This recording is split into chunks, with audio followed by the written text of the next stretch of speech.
Hoje é dia de papo cabeça aqui no Falando Nisso e a gente está falando de alucinação, delírio, o humor que muitas vezes fica alterado, né, Luquinha? Pois é, a gente recebe com muito carinho o psiquiatra Danilo Blanco, tirando as dúvidas sobre esquizofrenia, então pode ficar à vontade para fazer sua pergunta, mas algo que a gente vem comentando aqui também, porque as crianças adoram se divertir, é de dar um pulinho lá, né, Sol? Depois você mostra a foto? Mostra, aqui já. O Dia das Crianças está chegando sexta-feira agora e o Vale Sul Shopping tem tanta diversão com Disney Júnior, são muitas atividades divertidas, tem o Mickey Mouse muito fofo, Princesinha Sofia, Doutora Brinquedos e o Guarda do Leão.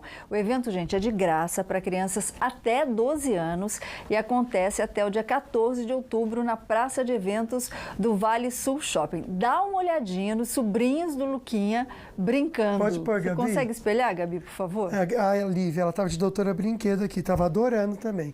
Essa aqui também, aliás, ela adorou essa sessão. O Joey, ele ficou nessa parte aqui da Guarda do Leão, que para criança é bem interativo também, Sol. E eles adoraram, tem escorregador. Ou seja, a criançada faz uma farra, Solange. É muita alegria mesmo. E eles adoram, né? Pula-pula. Ai, que lindo, e tudo Joey. Sem custo nenhum, Sol. Sem custo nenhum. De graça. Quem tá lá, de graça. É muito gostoso, né, Luquinha? Pois é. Tô com várias perguntas aqui, que até vou espelhar uma pro doutor responder pra gente, que eu deixei no ar, né? A nossa querida amiga Luciana, ela falou assim, ó. Sempre quando eu saio, parece que tem gente me seguindo e às vezes escuto vozes. Ela percebeu isso, pelo que entendi aqui, Sol, ela nunca procurou alguma ajuda para entender o que está acontecendo. Ela não comenta a idade também, doutor, mas o que ela deve fazer tendo essa informação? Ela deve procurar o atendimento de algum médico da saúde mental.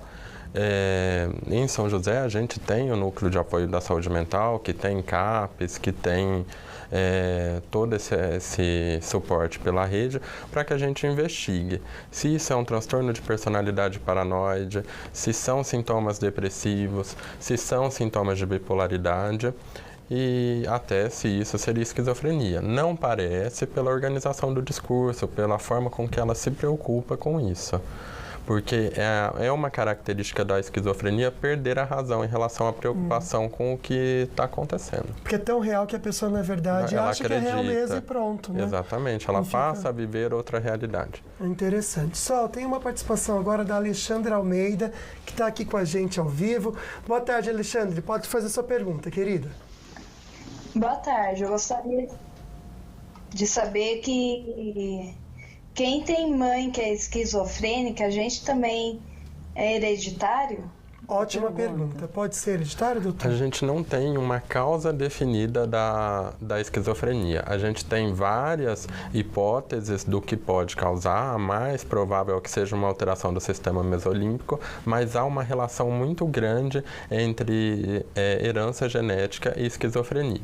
Então, uma paciente que tem uma família com esquizofrênicos, a gente não considera que ela vá ser, mas ela tem uma maior chance e já nos deixa com a orelha em pé para algum sintoma que possa estar iniciando ou começar. Perfeito, Alexandre. Então, só você ficar ligadinha mesmo e perceber. Percebe alguma coisa diferente, né, Sol? Já vai no médico, que é a melhor coisa. Desses sintomas que a gente está alertando durante o programa. Antes da gente conferir uma pergunta que veio de vídeo, estou com muita pergunta aqui, doutor, em relação a drogas. O Paulo e a Rúbia, por exemplo, o Paulo, ele diz que fuma maconha há 2 anos, está começando a ver ondas estranhas.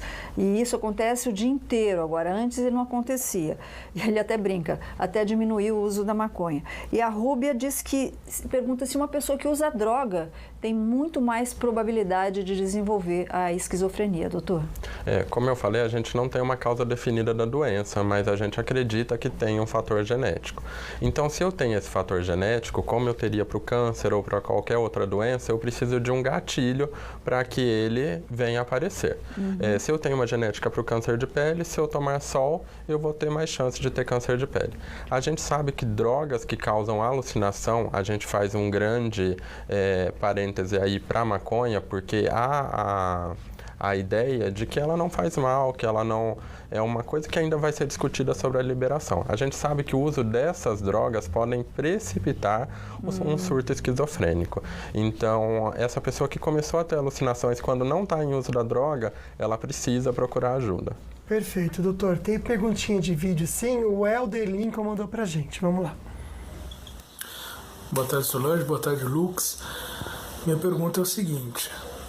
Como é que faz a separação, para quem trabalha na área da psiquiatria, como é que faz a separação entre um quadro de esquizofrenia e uma pessoa que possivelmente tem algum tipo de experiência religiosa, dentro do contexto de que a maioria das religiões insere uma crença de que os seus membros, seus participantes, devem ter uma experiência pessoal com a divindade a qual ali ele, né, colocou em nível ali de santidade e tal.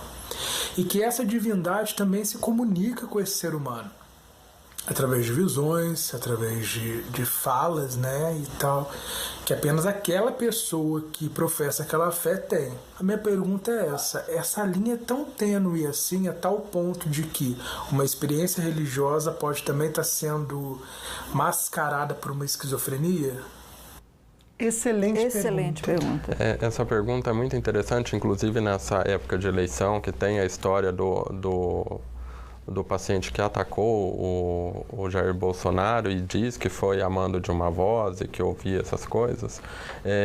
Há muitos relatos de pacientes esquizofrênicos que têm essas inspirações religiosas que incitam comportamentos violentos. Entretanto, qual é a diferença básica? Um paciente esquizofrênico ele tem uma alucinação duradoura e que ela não vai melhorar sem a medicação. Uma experiência religiosa que pode ser considerada ou não, dependendo da visão de cada médico, como alucinativa, ela tem uma duração muito limitada. Ela dura o período do culto, o período do evento religioso. Então, essa é a diferença básica. O paciente que não é esquizofrênico, que vai lá e tem essa experiência religiosa, ele vai para casa e a experiência acabou. Ficou limitada àquele momento de religião. Perfeito, doutor. Tem uma amiga que está com todos esses sintomas de esquizofrenia, mas recusa ir ao médico. Ela quer saber, Solange, o que fazer. Pois é, e esse alerta a gente vai estender também para você que, de repente, ou tem um parente ou convive com alguém que está com um pensamento muito confuso, mania de perseguição, muita depressão também. Como é que você alerta? Como é que é feito o diagnóstico para saber se é esquizofrenia ou não, Luquinha? Olha, de repente isso é esquizofrenia, viu? Porque está dando uma confusão, porque pela quinta vez o inquérito que investiga o presidente Michel Temer foi prorrogado. A decisão foi tomada pelo ministro Luiz Roberto Barroso, do Supremo Tribunal Federal, e vale até a próxima segunda-feira para que a Polícia Federal colha o depoimento de Maurício Quintela, ex-ministro dos Transportes, Portos e Aviação Civil. O inquérito aberto no ano passado apura se o presidente editou o chamado Decreto dos Portos para beneficiar empresas específicas do setor. Solange, mas tá rolando, hein? Tá 5 vezes, é muito, né? Não. Não tô entendendo. É uma investigação que foi tão rápida, assim, foi... Não tô entendendo também, não. Quer saber? Paz. Paz. Paz é a melhor solução. Olha, a gente comenta com vocês no próximo bloco sobre esse milagre depois de um acidente que tocou o nosso coração, mas algo que toca também o nosso coração é carinho, a gente coloca aqui ao vivo. Olha, pode ser de quem for, de como for, a gente recebe com carinho porque a gente quer paz. Beijo. Joga beijo. Joga beijo pra mamãe. Beijo. Ai, que lindo! Joga beijo pra mamãe. Fizeram de tudo pra me separar de você. Não deu.